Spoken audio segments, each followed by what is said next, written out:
Senator Joni Ernst was on Fox and Friends talking about how we need to stop taking in Syrian refugees right now. Then Elisabeth Hasselbeck said this.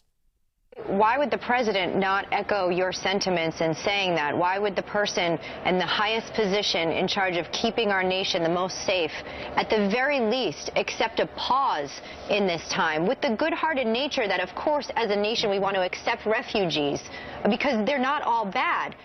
Oh, are you not merciful? They're not all bad.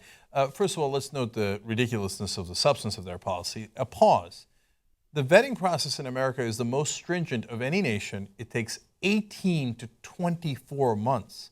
So even if they started the process today, which they're not, if they started today, boy, you'd have an 18 to 24 month pause if things are under normal conditions. So it's preposterous to say that we need to take longer. Now, as to the idea of whether you can reject them with a good-hearted nature, as Hasselbeck points out, well, there I'd like to quote a good friend of Hasselbeck, Jesus. See, here's what he said in the Gospel of Luke.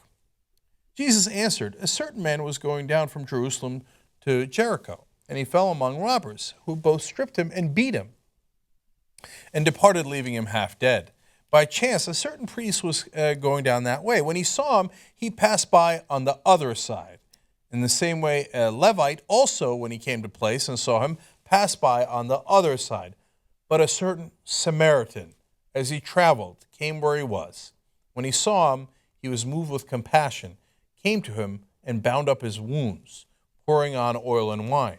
He set him on his own animal and brought him to an inn and took care of him. On the next day when he departed, he took out 2 denarii and gave them to the host and said to him, take care of him. Whatever you spend beyond that, I will repay you when I return. Now, which of these 3 do you think seemed to be a neighbor to him who fell among the robbers? He said, he who showed mercy on him. Then Jesus said to him, go and do likewise.